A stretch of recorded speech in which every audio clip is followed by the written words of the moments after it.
Hello, aku Frilia. Setiap orang pasti melakukan keburukan.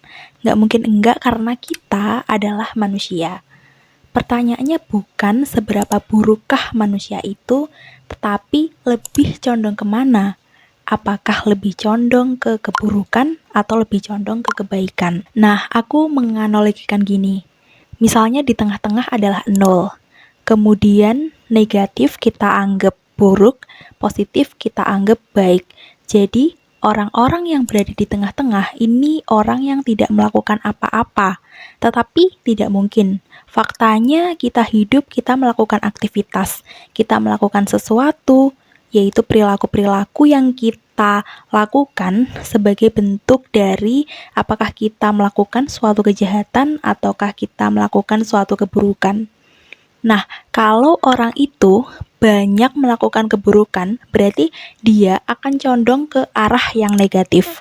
Tetapi kalau orang itu banyak melakukan kebaikan, berarti dia itu condong ke arah yang positif.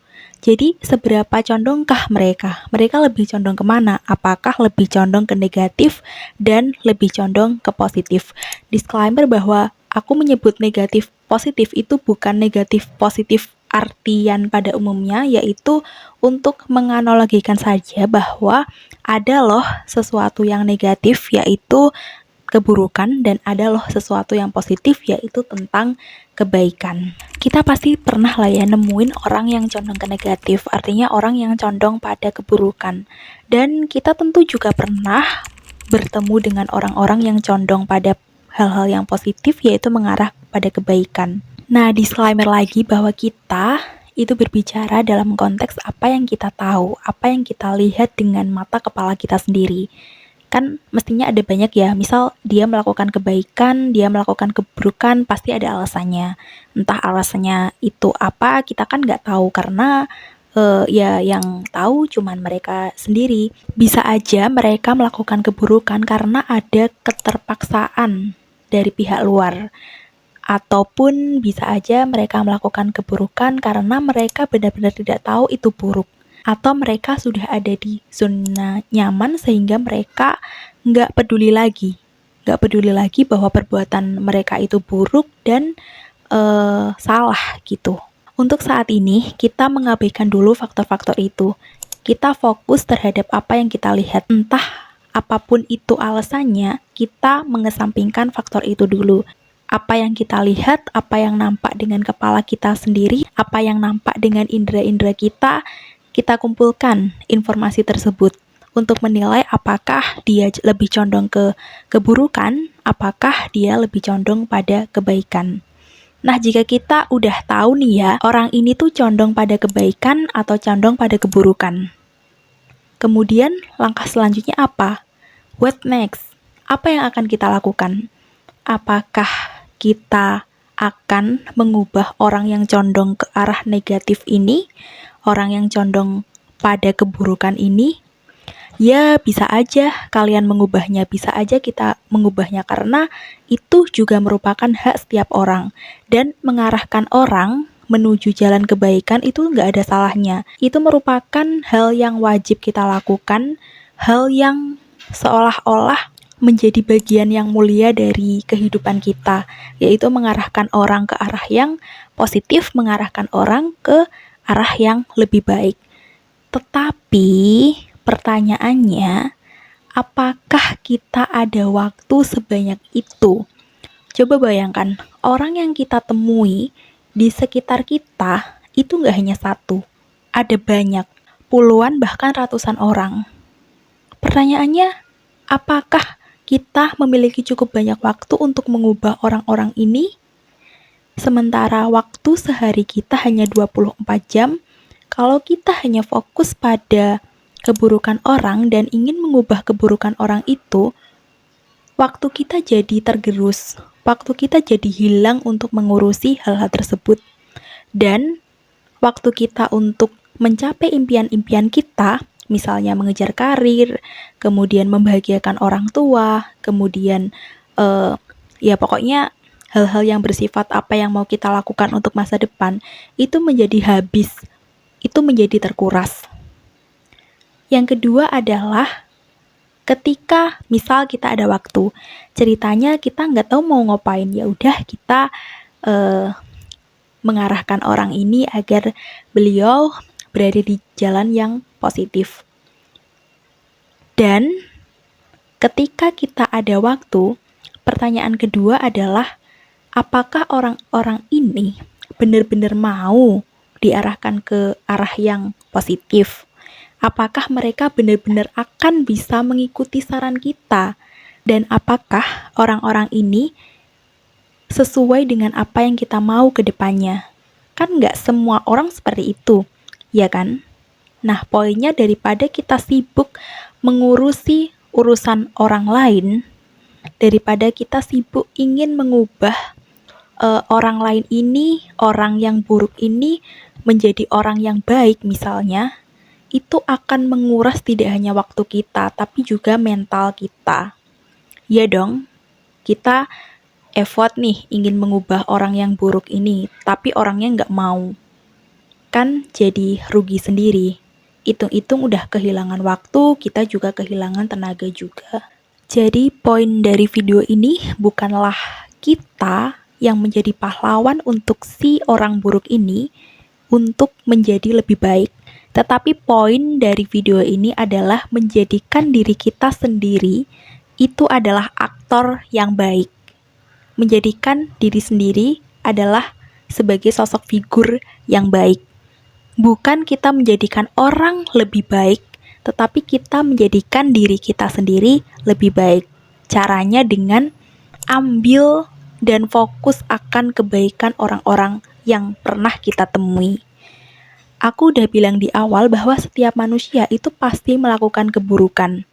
Dan setiap manusia itu juga pasti melakukan kebaikan. Walaupun hanya seujung jari, pasti mereka melakukan kebaikan. Apa yang harus kita lakukan dengan orang-orang yang seperti itu? Yang harus kita lakukan adalah kita harus ambil setiap kebaikannya.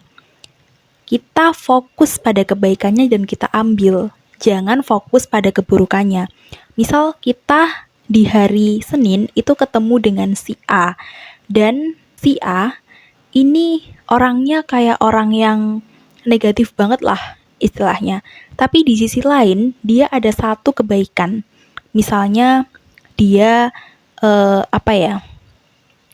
misalnya dia suka memberi gitu. Nah, ambil yang suka memberi ini kita terapin dalam kehidupan kita sehari-hari. Udah lupain aja 99 kesalahan orang ini. Misalnya dia pemabok, dia main judi, kemudian dia suka marah-marah, dia nggak mengerjakan tugas dengan baik, dia lalai akan apa yang seharusnya dilakukannya. Tetapi satu hal yang positif dari dirinya adalah dia adalah orang yang suka memberi. Nah, ambil sifat yang suka memberi ini dan terapin di kehidupan kalian. Kabar baiknya adalah pasti orang yang kalian temuin ini tidak hanya satu. Seumur hidup, kalian pasti menemui beberapa ratusan atau bahkan ribuan orang.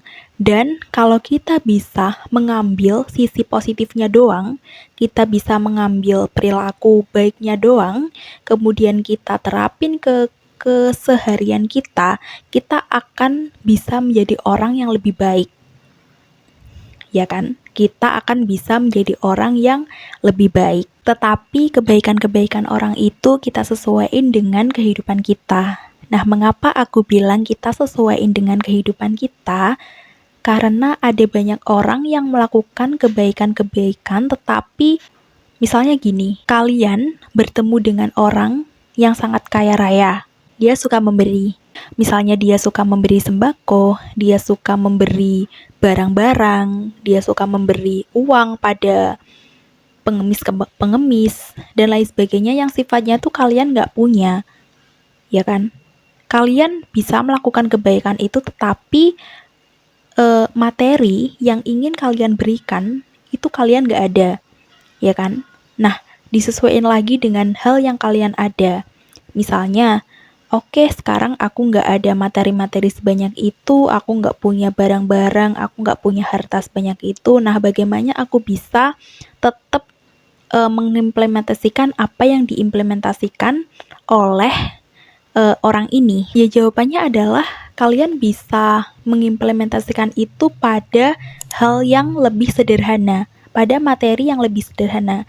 Misalnya pada pengemis jalan kalian beri 1.000 2.000, ya nggak harus tiap hari, tetapi misal sebulan sekali atau gimana, itu kan nggak harus kalian memberi materi yang sangat banyak, kalian memberikan harta yang sangat banyak, tetapi esensinya di sini, poinnya di sini adalah suka memberi. Entah itu harta yang banyak ataupun harta yang sedikit.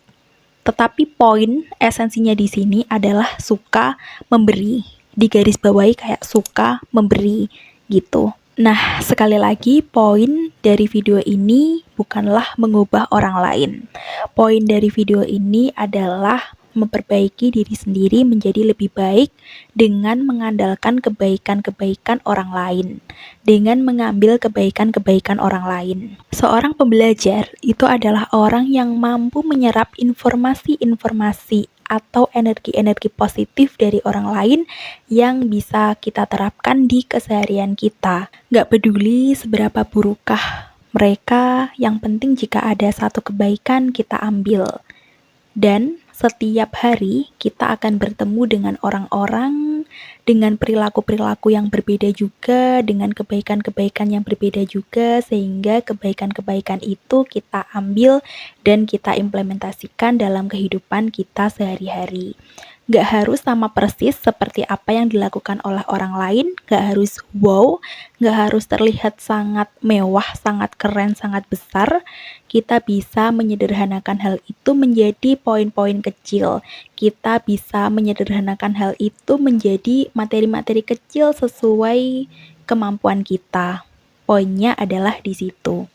Oke, sekian dari video ini. Sampai jumpa di video selanjutnya. Bye-bye.